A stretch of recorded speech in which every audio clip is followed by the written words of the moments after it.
What's up, everybody? What's It's up? another Yo, Wednesday night edition of the Philly Sports Show, and we're live on YouTube, the Facebook, Northeast Streaming Sports, and Zodiac TV. Go ahead, say it, Go ahead, all, go all ahead, I start know, crying. Where's the pictures? all I know is the moment that intro started, I started the movie The Titanic, and they both ended the same time. I even had I had the old VHS model where I had to put the second tape in, and good God. Look, You I'll know say what? I You guys have kind a of lot like of the bad things intro. that happens. I kind of like the intro. Washington don't look too bad in that intro. Everybody else look crazy. Yeah, you noticed that too, right? You noticed I that like too, it. right? Yeah, you would like it. 4-11-1, and they got 3 spots in like that 14-hour, 10 minutes, and 36-second intro. Wow. Well, we have to do the same old. We'll let the games speak for themselves. I had an interview with the guy who made that video. I wish you did. I wish you did. So, anyways, guys, we have week 1 in the books, kind of, of the preseason game. I guess Yep. you must have loved watching that one, True Blue. Yeah, I was right there in the end zone. I mean, I was literally right there, right behind the end zone, and the Cowboys were driving on the first series, and then on the drive back out towards there, I saw the field goal come right above my head. Yeah, it was a pretty fun game. I watched my defense work it. So, I mean, it is what it is. It's the first game of the preseason. All right, but let's be honest now. Let's be real. If you guys would have won that game, you know damn well y'all be sizing your finger for that Super Bowl ring. No, I can't speak for other fans. Okay, good answer. I can't speak for other fans, but you know me good enough that I wouldn't be doing that. What I saw in that game was I saw Pittsburgh come out, and they had some fire behind them, but also we had we were working the third and fourth stringers a little bit more, and we had your favorite there, Philly sports guy, DiNucci. On that sidearm.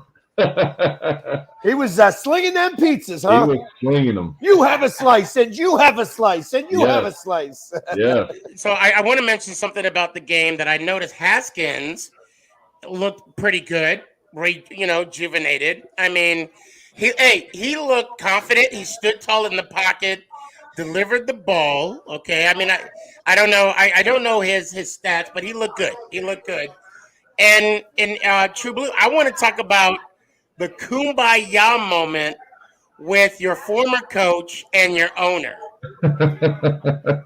I mean, I was right there. I was right there when that was going on. I mean, I was right there, right next to the stage set that was right there at the very top of the second floor, right above the end zone where they were shooting at, and I was seeing it. I wasn't looking at the TV. I was hearing it live, and yeah, that choked me up pretty good to see the, as you said, kumbaya moment.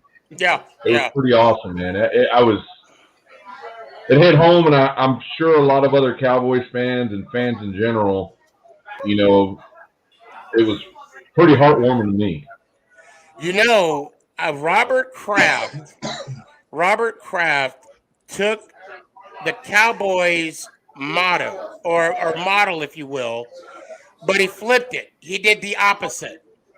He said, I'm going to let the coach, and I'm the owner, and I'm going to be in the background. And now he has 6 Super Bowls. That could have been you guys in the 90s.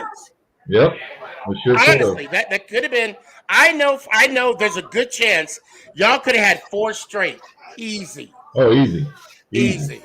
Yeah, that's what Michael Irvin was so passionate about in one of his speeches, talking about that, how they could have won 4 to 5 easy if the coaching staff would have been there, because all the pieces were right there together. I mean, if Barry Switzer was able to do it in year 4, 2 years after Jimmy left, I mean, That says a lot. Yeah, but Yeah, I but think. yeah. No, go ahead. Go ahead, Philly. Go ahead. But he couldn't do it the year after Jimmy left. No, That's that the was problem. that tough San Francisco game over there in San Francisco. Yeah. That's the famous Deion Sanders, Michael Irvin little handshake that was going on. Right. So Okay. Well, I think that had you had Jimmy Johnson there, he'd have been tough to beat for a while because Yep. ultimately he never got a chance to change it over. Like he changed the culture, but then he left and he was gone, and he never had a chance. I would have been interesting to see if he would have been able to keep the longevity. Right. Yeah. And how long would it have taken? Like Michael Irvin getting, ending his career would have been a big blow. You know what I Yep. mean? And it would have been interesting to see how he would have handled that. I mean, he came in. Luckily, you have the Minnesota Vikings to thank for your 3 Super Bowls. Yes, Oh, yeah. And that's really what it comes you down do. to. Yep. The trade. Oh yeah, very much so. So I mean, literally, if you take that away, they get cold feet, and you guys may have been 1-15 for a couple of years. Yeah, most definitely. It's the shoulda, coulda, woulda.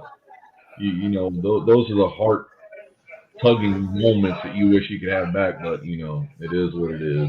But I mean, now you brought up that San Francisco 49er team. That was a tough team. Yes, it was. I mean, they Steve were tough. Young. Steve Young, of course, Jerry Rice was in his prime. Atwater, you had Foyd as the fullback. Rathman was still there. That was and the defensively too, because Ken Norton went from the Cowboys to the 49ers. Yep. And then, of course, with the addition of Deion From Atlanta, right? From He came Atlanta, from yes, Atlanta at that they picked point. him up from Atlanta, and you also had Davis as a free safety. Yep. That was a solid team. I would even say I don't think it would be such of a slam dunk, but I wouldn't have been surprised had Jerry would have been there. And that was Mariucci as the coach, correct? No, it was Seifert. Seifert was still there. Yeah, Seifert was still there. Yeah. Yeah, that game right there. I mean, that game right there was one of the best NFC championships. I mean, a lot of people considered that the Super Bowl because San Diego. It was the Super Bowl. Yeah, San Diego went in there and San Francisco blew them out during the Super Bowl, and the Cowboys more than likely would have done the same thing. I will say this in memory of my father. I'll never forget, and it was this playoff. It was the 94, 95 playoff, right? He handed me the playoff tree. And he said to me, since you know so much about football, fill out this tree. I shit you not. I got every team right that year in the playoffs. Wow. I was the only one to pick San Diego to beat Pittsburgh. I had the first rounds correct. I had the divisional round, the conference game, and of course, everybody had San Francisco, but they had San Francisco and Pittsburgh. Yeah. See, it's one of those things. I know you guys heard it. You if you don't make the playoffs, you root for your division. And if your division doesn't get there, if the NFC East wasn't in there, would you still root for somebody within, the NFC side? I do that except for Dallas. Well, I'll be absolutely honest about that. See, that's what I'm saying. That's where I'm getting to my point. So it's one of those things. I don't know if you would call it a unicorn. If you can find somebody out there that would actually root for their nemesis in such a game like that. So no, but I mean, I literally rooted for Washington. It took the Superman touchdown for me to really start to try to pull for Washington. And then I realized they even made a little TikTok about it. I'm like, did anybody else catching themselves rooting for Washington in here? You know what I mean? Like just against Tampa. I know against Tom Brady. I guess I just like rooting against Tom Brady because I rooted for the Giants both times against Tom Brady. So for me, when my team's knocked out, I am, in a sense, relieved because it is so much of a heartache, during the playoffs because, with Eli being the quarterback, it's always like, oh my God, who's he throwing it to? I mean, those two Super Bowl runs, I had no fingernails or toenails left after that. I mean, it was just so nerve wracking. Hey, Chris, got a question for you. When, I mean, what Super Bowl do you remember from the Redskins / football team? Were you even alive when they went to the Super Bowl? I was 4 years old for the last one. I am so old. I am so old. Yeah, I was only 4. Oh my God. Yeah, so it's been a while. Well, I think I was in middle school. I think I was in middle school when Mark Ripien took the Washington Redskins to the Super Bowl. I still remember Doug Williams. But you did. But answer this, Chris. Did you watch at least? You watched the videos of the 3 Super Bowls? Oh, of course. I've actually got them. I've got them on DVD. I've got all the Super Bowls on the DVD. I watched. So then I guess, Sneaky, that's where you can ask him, since you've seen it on DVD at the time. I mean, I guess that's more because of his age. I'm surprised that they put that on DVD. That the reel to reel was probably the only way you could really watch that. Somebody worked their magic and they burned it on a DVD. PSG, we both know damn well that they both have it on VHS. We both know they have it on VHS, and they gotta blow the dust off every time they want to relive those moments. So. And that, so I was going to say he's got it back on the beta. Beta unit. Got it on the beta. Oh my God, shoot! They couldn't figure out how to get it on VHS. They could only get it on the beta. Oh my goodness. Well, not so much Chris. Well, yeah, Chris and True Blue. Yep, that's right. That's they put the soundtrack. They put the soundtrack on 8-track. And it's funny. What's crazy is like what you're talking about, Sneaky, is the heartache, right? Yeah. Okay, so in what was that, 19, when we beat Seattle, and then it was 18 when we beat Seattle, and then we had the road trip to LA to that stadium out there to go play the Rams for the divisional before, Yep. And all I heard on the plane trip from the Cowboys fans and from there is talking about the following week. And I'm like, guys, we got to play this game right here, right now. We can't look next week. We've got to focus in on this. But everybody was so gung-ho, they just wanted to jump to next week. And then lo and behold, I'm standing there in that stadium and watching everything fly from the Cowboys fans. And most of them were the ones that were talking about the following week. And yeah, that heartache hurts, man, especially when you have to walk out as, not winning that game in a divisional round. It's pretty brutal. So you know what? This brings up something, and I'm going to change topic just a hair because we've all have done this. How difficult is the walk of shame out of a stadium? I guess it all depends on who we're playing, how bad we got beat by, and how much trash did you talk prior to the game. I've been a lot of walk of shame. It's every time. And truth of the matter is that I get interviewed. People love to come stick either a microphone or a camera in my face after the game. They think that I'm going to flip out. Right. And I'm usually really honest about it. And then they're like, "Oh, that sucks that you're not going to be an ass, about it." You know what I mean? Right. But I take walks of shame all the time, though. So for the last 2 years, it sucks. It really does suck because, like, especially where I come in and out of in the stadium, I walk out of the stadium and I make a hard left to I forgot which street I forgot which street that is. Where Panda Express is. You know where all the parking is at AT&T True Blue. Oh, yeah. Yeah, on the Right other there on side. Collins. Yeah, so as I'm walking up, because they got tailgaters.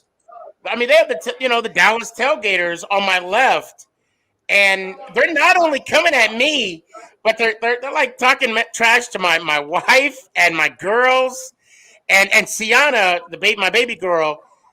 She's a Giants fan, but she's obviously not like me. And she was like, "Go away." I mean, she'll say that to people as they're coming up, but it's brutal. It sucks. And I don't believe it's going to happen this year. I don't believe it's going to happen this year. Well, you go get down. You better prepare yourself. I think you guys I love the fantasy world. That is the sneaky. You better get ready for them. Yeah, it's hard walking out, but again, I don't talk a lot like trash. I'm talking, stats, scores, everything. I'm not a trash talker, especially in somebody's opposing team. I say, yeah, we're going to win. I mean, right. But as far as the slinging, guys, I can't do that. I'm just not that type of person. Yeah. But it's really hard when you walk out. Yeah, it's really hard when you walk out. So I know. What was it? 2 years ago, 19, when I walked out of the Seattle one, and we got our butt kicked pretty good. I mean, that was brutal. And that walk of shame right there. And my hotel was across the street, and that was far. I want to say something about Seattle, but I got to talk about last year. So last year, Dallas beat us by a field goal, few seconds left, whatever the case may be. So I get up, and I'm the only, myself and my son, because my wife and the girls, they got cheap seats. Okay, they're up, by the roof. So when Jerry calls them to close the sunroof, she hangs up the phone and it's done. It's closed. But for me, I just got up to get in the aisle, and the people sitting behind me. Now I don't talk. Okay, I'm lying. I talk a little bit, but it's just like we got a first down, incomplete pass, interception, stuff like that. Yeah. And so I get up just to prepare myself, and the guy's like, "You better not go nowhere." I'm like, "I'm right here. I'm not going nowhere. What are you talking about?" Yeah, are you pointing to me? Yeah, I'm like, I'm a very humble guy, but for a moment there, I'm like, apparently you don't know who I am. I ain't going nowhere. I'm hitting this head on, but after he kicked the field goal, it sucked. Now I will say, Seattle. Now there was 2 games. I don't know if you guys. Well, True Blue, you said you have. Philly. I don't know if you've been to Seattle, Hog Farmer. I don't know if you have. Yeah. You have. Yep. In my opinion, now let me give you my history. I was at Denver at the Mile High, obviously AT&T and CenturyLink. It was a CenturyLink when I went. Seattle Seahawks fan base. The CenturyLink for me was the best football experience, bar none. For me. They're nice. People. That too. Yeah, I mean they would buy you drinks, but then they'll tell you your team sucks. But luckily for me, I was there when we won one, and I was there when we lost one. Both awesome experiences. But yeah, the walk of shame it was a walk of shame because we won. But then you do come across some rowdy people that wanted to fight, not me, because I'm being lined to the bus. But but for me, Seattle was the best overall experience, and you got to go as a visiting team. Don't go to Seattle as the home team. That's boring. You got to go as the away team. You got to go. Yeah. I had a good time in Seattle. Yeah, me too. Yeah, it was a lot of fun up there. The 12s are good. They're good people. I've got a lot of 12s that follow me. So I have a good relationship. I mean, they're an ugly bird, you know what I mean? And but birds of a feather, we kind of flock together a little bit there.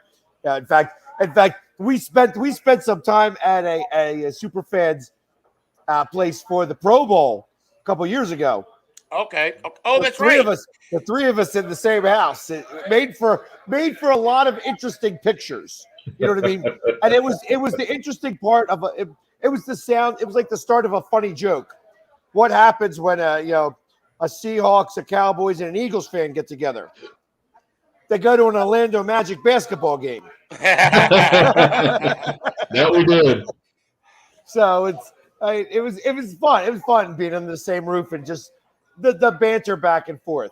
But during a game, I mean, obviously, Sneaky, you haven't been to a game with me, and Chris, you only heard rumors about who I am. True Blue has been with me. You know what I mean? He's been there the entire time. You know, I have rules. I have rules that I adhere to. I don't drink at all until after the game. You know what I mean? 1, too many kids around. I take too many pictures. 2, my 3 real rules are: I don't curse, I don't sit down, I don't shut up. Those are my rules. I abide by them. When I go into an opposing stadium, I introduce myself and I express these rules. I'm like, listen, guys, you have me today. You know, you because that's you ultimately do. You have me. You're not going to get rid of me. I'm not going to shut up. And this is what it is. Yep. And you do it, and that's what happens. I am nonstop. The win, lose, doesn't matter, you know. But I don't ever badmouth the other team. I'm always positive about my team, and that's just the way that I am. Right. I don't need to hate on anybody else. Mhm. I can now if you start to hate on me, yeah, you're bullying the wrong guy because I can bully you right back, and I'll use more intelligent words than you. You know what I mean? You'll sit there and be like, "What did he just say to me?" You know what I mean? So, and I haven't been drinking, so I'm going to be a lot more sober. If you come at me, if in a weird way, I'm just going to throw you. You know what I mean? Because you're not going to do anything with me. And plus, I got pads on. Well, So let me give you a good story. This weekend was the roundtable discussion. So what goes on is that they bring the inductees from the Hall of Fame into a more intimate setting. Those pictures I think I showed you, I put one of the videos on Instagram so you guys can see. But it's fun because these guys who have played from every separate team in different eras are coming. And even if they play for multiple teams, they have their favorite team, but they will still rib you in ways that will bug you, but laugh about it. I mean, it was so cool this weekend. Your guys inductee, Philly, what was it? That was Harold Carmichael. Yeah. That's who I'm wearing today. Yeah, that's why I'm wearing Drew Pearson. I mean, those two guys right there talking about, the games in the 70s and the hits and the knees. I mean, Carmichael was a big man. And they were talking about, well, why are you hitting me on my knees? And he was talking to Cliff Harris. That's right. He was talking to Cliff Harris about it, not Drew Pearson. And Cliff Harris was like, I ain't jumping up that high to hit you in the head. He's all, I'm barely reaching your knees. That's why I'm going to hit him. I mean, it was one of those things, just seeing those older guys just go at it. It was funny. It was great. It's just great seeing those guys get together like that. Well, and speaking of the Hall of Fame, as we speak right now in New Jersey, at MetLife Stadium, they have the Fan Fest, and nice. I'm enjoying all of the pictures and the festivities. But I wish I was there to observe it and to be a part of that. Yeah. Yeah, it was great this weekend to hear them all. I mean, both the 20 and the 21 getting, their speeches across, and just seeing the opening scenes of the person inducting them, like Roger Staubach for Drew Pearson, Eli or Peyton Manning's dad, and giving him the introduction. The introductions were more special to me because it explained the player and who the player was being inducted. I mean, that's a huge part. I know a lot of people like hearing the speeches and everything, but if you just listen to the people who are speaking of these guys and who are speaking them up, I mean, they have a lot to say. They're the ones that are close to them. We're just seeing from the outside, and that's what's really cool. So unfortunately, I didn't watch the first day. I didn't watch Saturday of the Hall of Fame inductee, but I did watch a little bit of Sunday. Was the format the same? Yeah. Like, Yeah. I mean, because it looked like they gave. I think they didn't give the the inductee much time to talk. Like they were under a tight window, like Yeah, a and timer. more of that I think was because it was Sunday and they're trying to get the crowds through, but it was basically the same thing. I would have to say that I really didn't have a chance to watch much of it. I got more information from you than I did from the actual ceremonies and stuff like that. I just was running around watching the Phillies, doing my thing that way and stuff like that. So I appreciate when you were sending all that stuff over, because it allowed me to kind of see it a little bit through your eyes, and I didn't even need to see the speeches because I kind of knew like where. I get it, and I'm able to understand what it is that you're saying. Where, like, when you have somebody who's talking about the player, when the guy's up there, he's thanking everybody. He's thanking everybody from the Lord, all the way to his little kid and his wife and everybody in the Eagles organization and whoever's organization, and the pizza man and all that other stuff. Yes. Yeah, and I'm going to tell you one of the most heartfelt speeches was actually from Jimmy Johnson. And if you go, if you have a chance, you should go watch that speech, because it's it gets you, man. It really does, because it speaks you up, and it tells you the things that every person in life should exceed themselves and expect of themselves to better everybody else around them. And it was so. I mean, you can see the passion in his eyes, but if you get a chance, you should go back and watch that speech. It's pretty cool. If not, try and read it. I did that one. I did miss out on. Like I said, the first day. But I think I did want to kind of check that one out, and I also want to watch Peyton Manning's speech. It's always curious because I mean, being a first ballot Hall of Famer, that's serious.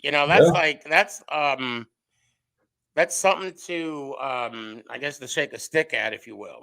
Yeah. And it's going to be interesting. He's going to be the only Manning that has one of those. Well, I mean, First, second, third, and it's I know, right? I mean, the kid now in high school, they're saying is better than his uncles. I mean, how is that possible? How's that possible? Well, one is because we're in an era where there's more cameras and social media and right. everything else. And I'm telling you, if he comes to the University of Texas, I mean, that kid is gonna it's gonna be pretty insane. Now, what school is he gonna go to? Ole Miss, Austin, who knows? But Texas is now part of the SEC, right? Exactly. Yeah. That's why 2 years, right? Yep, that's why I'm saying that, there's some things out there, there's some rumbles, there's some people visiting all the time. This is Texas. University of Texas, that is, I should say. And I mean, a lot of kids want to go there. And I want to talk about Eli real quick, since Philly, you brought it up. The only reason why I believe Eli Manning will not be a first ballot Hall of Famer is because of the amount of hate he has received since Couldn't be about the amount of losses he had over his career. The rest of everything else couldn't be anything of that. Only has to be because of all the hate. Just the haters of Eli Manning. That's it. Yeah, exactly. Now, if Not you the add, sub 500 record. Let's see, I knew you were going to say that, but if you're going to add the whole resume, it's going to be more than he's 125 wins. And if I'm not mistaken, Eli Manning as a quarterback has done more than the whole Eagles franchise. So, I mean, if we're going to go there, I just said what needed to be said. No. And in fact, that defense carried the one Super Bowl. Don't even tell me it didn't. He happened to have one pass where the guy got lucky and caught it on his helmet, and that's it. Okay. And that's it. So really, the guy who caught it on his helmet was the guy. That it had nothing to do because the defense was the one that won that Super Bowl. Right? Okay. All right. I mean, are we being honest about it, or are we gonna lie? Well, I'm glad we're being honest because who was the MVP?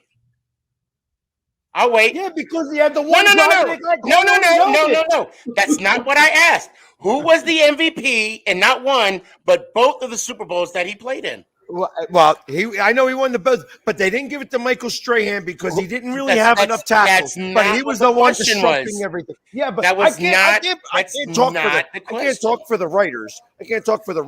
You know, just because they kissed his ass, the one day, they were so happy that they didn't have to give it to Tom Brady again, so they gave it to a quarterback. Right. Chris, who was the MVP? I guess it was Eli Manning. Thank you. I guess it was Eli Manning. Thank you. He guesses because he's not even that sure because he doesn't even remember. He doesn't remember Eli Manning doing anything really good in that game. I do remember that game. I actually watched that Super Bowl, and okay. All right. I don't know. And I think for me, it's hilarious when they say the only reason why he's going to get in is because of his brother. Well, just so you know, his brother, Eli Manning made a name for himself. Eli Manning separated. I mean, but if those that have no legitimate argument about Eli Manning, they got to bring up his brother. People have to bring up the defense. He made a name for himself. Thank you. For making the ugliest faces an NFL quarterback anybody could. Let me tell you some more from the sentiment speech. That ugly face through 366 touchdown passes, top 10 all time. Let's just throw that out there. True Blue. I'm sorry. No, let me tell you more about the sentiment speech thing that was going on this weekend. Peyton Manning was talking about his brother Eli. And everyone says, well, yeah, he has that, you know, I'm just, you know, paraphrasing what he said. He goes, everyone sees Eli Manning's little pretty face and his little boyish and angel smile. He said, but that guy's a cyber ninja. He'll get into your phone and he'll adjust the settings. I heard about that. I heard about that. And he'll run. And it's like you turn your back and the next thing you know, you can't even open up your phone and read it anymore. Yeah. But it's one of those things, you know, his big brother's not going to get him. His numbers are going to speak for themselves. Is he going to be a first ballot Hall of Famer? You know, it's going to be dependent on who's going to be voting for him. Right. And you're right, Sneaky. He does have the 2 Super Bowl MVPs, and that's a lot. I mean, it's not just everybody who wins an MVP, regardless of what Super Bowl. Well, I mean, it's let's be honest. Let's be honest on that too, though. If he makes it to the Hall of Fame, and I can't say that he's a shoo-in. If he makes it to the Hall of Fame, it's because he's 2-time Super Bowl MVP. So you got to give credit where credit's due on that. Right. Like I won't. Right. I won't poo-poo all of history. Yeah. But that being said, he's not really Hall of Fame worthy. If you were to take the Super Bowls away, and you can't do that. Right. You take them away. I'm glad you said that. And because again, real is real. Real is real. Right. But if you were to take them away, he's Fitzpatrick. Well, you know what I mean? And Fitzpatrick is not a Hall of Famer either. No. Time out. So if you All right, I'm not taking the Super Bowl, the 2 Super Bowls away. I'm just not going to mention it, even though I just did. Listen, what else is going to bring him in the Hall of Fame is this. The man has more comeback from behind wins than Joe Montana. The man is top 10. Yes, Google it. Google it. I'll wait. The man is top 10 in completions, attempts, yardage, touchdown passes as a quarterback. And not only that, he played 200 plus games straight. Straight. You want to talk about durability in a game like in a brutal game like football? Yes, you got to put some respect. I will give him. I'll give him that. Yes. He was able to be durable because he got sacked a lot by the Eagles all the time. He was always falling down. Was always protecting himself. He's protected himself. So I got to give him that. I got to give him that. So there's a few things. Like I said, the 2 Super Bowl MVPs, as Ed said, who that also is an Eagles fan. That came from an Eagles fan. Right. You get those 2 Super Bowl MVPs, and that puts you in the Hall. Maybe. Again, I'm not the one voting, so I don't get to make that say. But I can't imagine. I don't think he's worthy. Tom Brady is if Tom Brady is a first ballot, he should be the first unanimous. I don't know if there's been a unanimous guy before, but he's probably should be a unanimous first timer. If you put those in the same category, well, you got the guy that beat him. You know what I mean? So that means I guess Nick Foles would also have to go in since he's 1-0 against him. Nick Foles, he doesn't have the numbers. I mean, and you know, we actually talked about this on the show too with Keith. There is no criteria as a quarterback to get in the Hall of Fame. True Blue, for example, Troy Aikman. He never threw more than 24 touchdown passes in a season. And if you were to look at his touchdown interception ratio, I think it's like 21. Because I know Bradshaw's 2? I think he threw 2 more touchdown passes than he did interception his whole career. So I mean, there is no true line as to what qualifies as a Hall of Famer. Good God, Joe Namath. If we want to talk about someone who does not, I mean, I'm not going to say who doesn't deserve, because I don't wear the pads. I didn't get beat up 60 minutes on the field. I mean, I'll tell you, let's be honest with him too. The only reason why he's in there is because he saved the NFL with the AFC NFC merger. That's all he did. He was the savior of that by saying that he was going to win. Because really, had he lost that Super Bowl, Kansas City, it would have been Hank Schramm. Is that was the coach?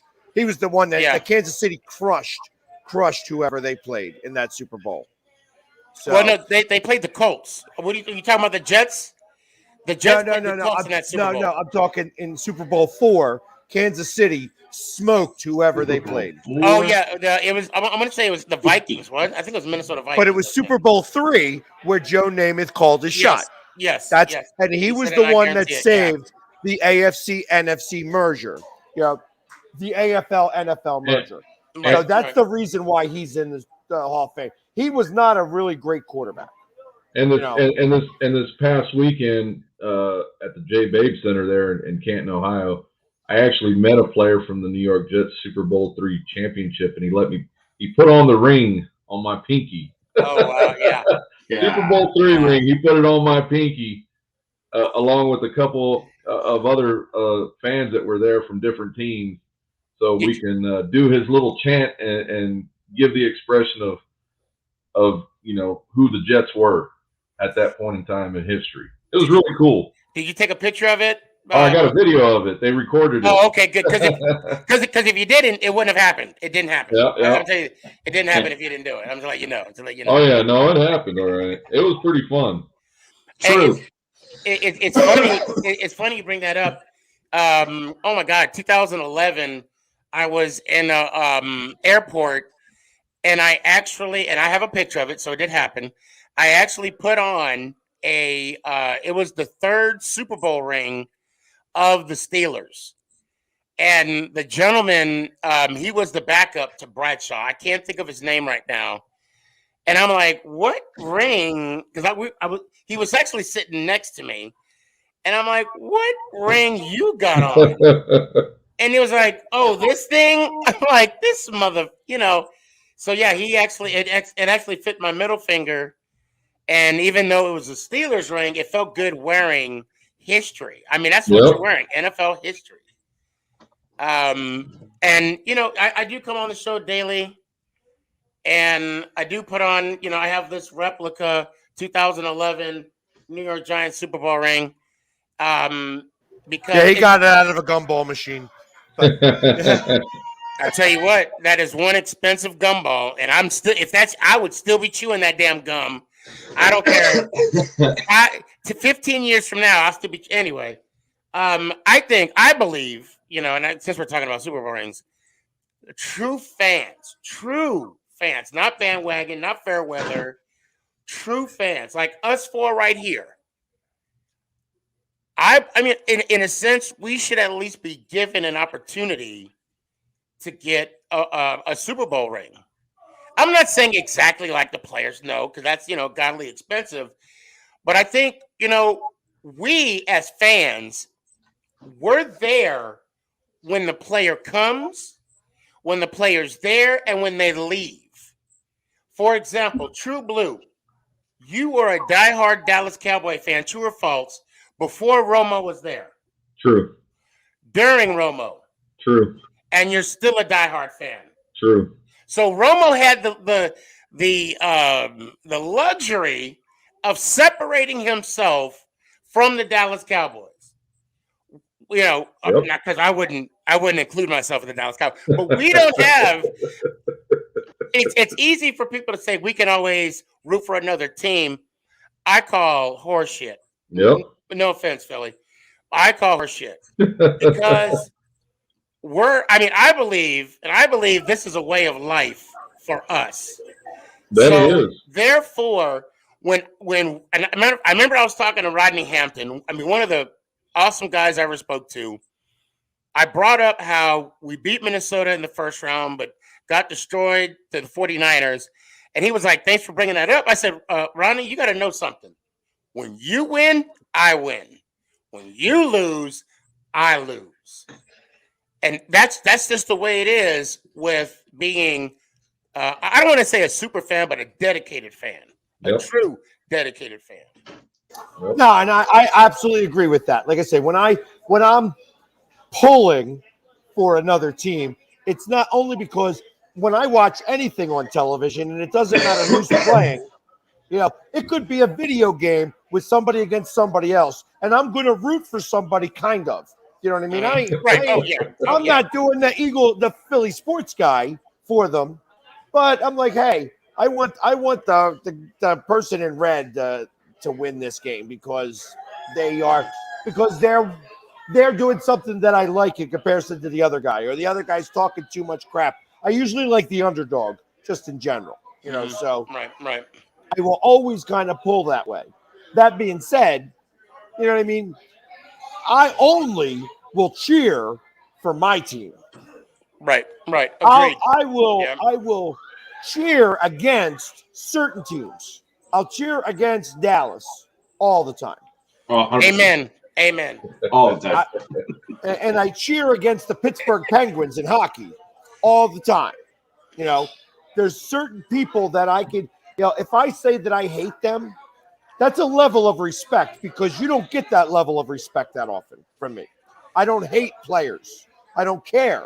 Once the game is over, the team doesn't pay me enough to care. Right. So I can wash off losses. Now it's sometimes harder. It's sometimes harder when you have a vested interest, but that's why I don't bet. Oh yeah, I don't bet. I don't gamble. Well, I mean, I bet on occasion, and I think it's so funny that you brought up a bet. If I may, I'll make it quick. I made a bet on the Dallas Cowboy Giants game, October 10th. I'll just say this: the loser has to buy the winning team a jersey not to exceed $150. Oh, but wait, there's more. The loser has to have his right leg waxed completely. I'm talking about Good luck with that. I'm talking about the hair on the knuckles of the toes. They got to be gone. I'm talking like the fat meat behind the knee. That got to be smooth as eggs. Oh God. Good luck with that. Yeah, I got hairy legs, so that was terrible. So I That wouldn't be a believe big deal for me, so I don't care. But Oh, I remember a bet that was made. Where somebody Yes. had to sing the fight song. Hey, I remember a bet that somebody had to wear a shirt. the Eagles fight song. Oh yeah, God, I got that's really terrible. the perfect rendition. One day I'll have to share it with you all. I want to see that. I hope that who I think it is. Okay. Oh no, it is. Oh It is. my It is. God. However, Oh, Chris, I'm gonna let set the record straight. that's making me nauseous thinking about that. If he's gonna play his rendition on the following day, you got to come on my show, and I'm gonna show you the original taping of that fight song, the original. Yeah, because he likes the show. He likes the show where the Giants fan was eating. Oh, the original take, the original lost bet. The I remember that original, one. the original. I remember that one. I remember that one. That guy lost the bet, and he had to wear the Eagles shirt and eat horse poop. No, that's not how that story played out. We all know that. It's exactly how that story played out. Stop lying. Yeah, no. That was an Eagles fan. Didn't know what it was like to win a Super Bowl. And he was like, I'm going to eat some more shit. Lost his mind. He lost his mind. You know, this is a horse, of course. Everybody is, no. He knew what he was doing. He knew it. And his friends was cheering him on. Oh, my God. They were cheering him on. That's disturbing. Guys, Anyway. I love y'all to death. I will never cheer you on. True Blue, if you kneeled over, I'm grabbing your beard. I am grabbing your beard. I'm gonna look you dead in your eye and be like, no, you are not even. You are smack his nose like a dog. Yes. I do not gamble, so it would never happen. Yeah, I don't either. True. Have you been watching any of the Dallas Hard Knocks? See, I've been so busy. I'm about to watch the first one tonight. I don't know. Dak Prescott looking like he's getting a little frustrated on the Hard Knocks. I watched a little clip, and they're not letting him get as many reps as he would like. Yeah, I don't doubt that. It's early, and it's early. And I just saw something on Twitter that said he's getting another MRI. I don't know. He will be ready. Well, you have to also think about what Tom Brady did last year with the whole MCL and all that controversy. He made that up. I'm pretty sure that story's made up for his Hall of Fame. But nah, he made that whole story up. I'm pretty sure the NFL came down on teams and said you must disclose everything, doctor's visits. We don't care if you have a hangnail. If you have an ingrown toenail, we don't care. We need to know, because I'm pretty sure these fines are going to come to suspensions if something's not disclosed. So do you think he'll be ready week 1? Yes. He'll start week 1. Yes. I hope they don't push him too soon. No, he'll be in there. I hope they don't push him too soon. It's funny because I'm getting so much mess from Cowboy fans about Daniel Jones, and I'm like, wait a minute, you should be worrying about your quarterback's shoulder. I think you should. Yeah, you should definitely worry about Daniel Jones. Well, exactly. Let me. You know, like for example, I mean, I don't even know who your quarterback is. Philly. I know. Well, and that's perfect. I don't You know. want you to know who he is. And- That's even better. That's and- even and- better. Because when he comes up and surprises your ass, then we're going to be just as happy. Because you know how the Giants don't ever beat the Eagles, anyways. So we did last year. the sun shines on a dog's ass every once in a while. You said, I'm just going off of what you said, and I'm just saying, we beat them last year. So, but all I'm saying is it took 5 years, but that's okay. Yeah, you got to start a streak with 1, so I'll take it. I'll take it. Yeah, shoot, I'll take it. Now, the fact that I'm still in shock that Fitz is gonna start over 100%. Hank. Really? He's saying this is the best football he's played. I mean, of course he's gonna say that, but he's saying it's the best football he's played. I'm excited for him. I remember him saying that in Cincinnati too. Oh, I don't know. We'll see. We're gonna see.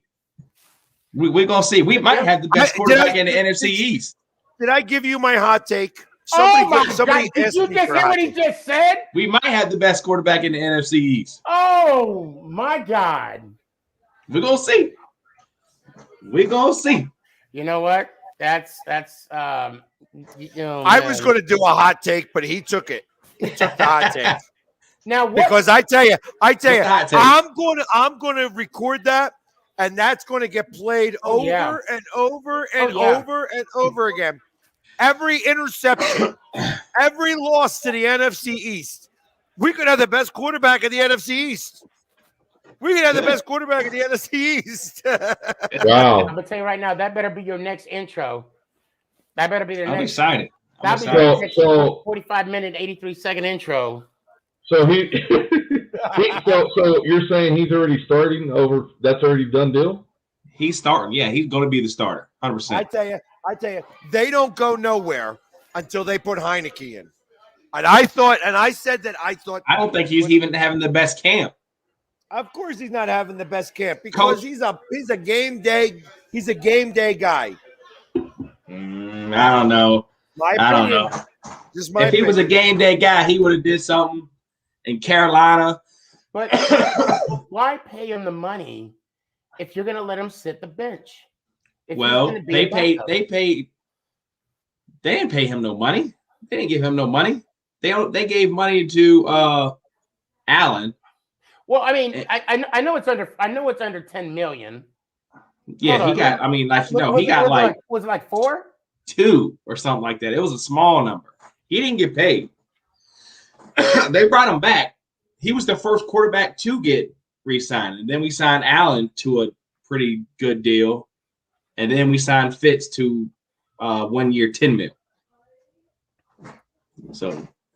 Well, it's going to be interesting. There's a reason why Fitzmagic has never made it to a playoff. Nah, man. He's the magic man. Yeah, you remember Magikowski from the Green Bay Packers? Don Majkowski, yeah. He was another one who never made it to the playoffs. He was the Magic Man. Anybody who's nicknamed the Magic Man, they don't make it to the playoffs because they pull some miracles on occasion, and that's it. They pull rabbits out of their hats sometimes, but most times they get booed off the stage. But he didn't. Chris didn't get booed off. What did Chris? He didn't get booed.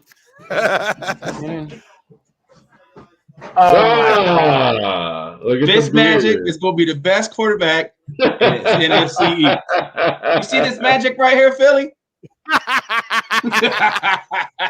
I tell you what, and I want to bet with you. I get to cut the beard. If we win, I get to cut the beard with it on your face. I'm going to get some scissors, snip, snip, snip, cut it right off. You see this? All magic. He's going to be lighting y'all's defense up. We're not even sure about Dak Prescott if he's even going to play. Jalen Hurts is still he's a rookie. And then we got. Hey, you better watch yourself. You better watch. And then we. I wish you would. Then we got the guy over here. I wish you would. I wish. Has anybody else got sharp dressed man? playing in the background. Like I feel like everybody's crazy about a sharp dress man. This guy's Yeah. going to be on his butt every second and third down from Chase Young and Montez Sweat. All right. He's not going to have time to throw the ball. Watch yourself. He might. Is he slower than Eli Manning? I would say so. Danny Jones is going to play Eli Manning in the Peyton Manning story. Oh man. Now that might be true. I mean, they do kind of look alike. However, no, Jones got some speed. Did he? He did break that like 70-yard run and then got tackled by that big linebacker. Who was it? The 19-yard line. The big line. Yeah, 19-yard line linebacker. Did we not score on that drive? Yeah, but just not on that play. Yeah, not by him. We still scored on that drive. So listen, everybody, we're coming close to the end here, and I wanted to do a couple of quick announcements. Obviously, this Saturday, I am having the Philly Sports Guy Tailgate, which is a 5K fundraiser. Please, it's in the link. It's in the at whatever. Please donate if you can, or come to Ridley Park, Pennsylvania, where we're going to be having this. We're going to have a few Eagles alumni show up at raffles, tailgates, all this other stuff. We're also going to have a TikTok telethon where we can make fun of Sneaky G's, Daniel Jones. To his face, we'll be able to do that live and on camera here. Also, next week, our special guest, Dean Blandino from Fox Sports. He's the referee guy. When they make a bad call, when the refs make a bad call, they go to Dean Blandino. That's cool. We're going to have him on the show. We're going to talk about all the new rules and regulations of the NFL. Other than that, we got somebody coming special in the next 2 weeks. So we're going to save that for next week for you guys. But otherwise, it was a great show, guys. As always, love having you guys here. Football is back, baby. And I can't wait to talk about how bad that these guys lost their preseason games next week. You need to take that chia pet off your face too. I mean, it don't look good. Hey, listen, I got another 10 days of this. Oh, he's talking about him. I'm talking about this chia pet. Hey, and as I'm looking at that, congratulations to True Blue. Yes, to True Blue, and the PFUFA. Yeah, indoctrination and everything. He is now an official member of the PFUFA, which is a great thing. So, hey, everybody, they're obviously playing music in the background now, so it's my time to go. All right, brother. Everybody, what happened there? What happened there? All right, man. You have a good one. Let's do All it. right, guys. Everybody, have a great night. We'll see you next week. Let's go, Giants. How about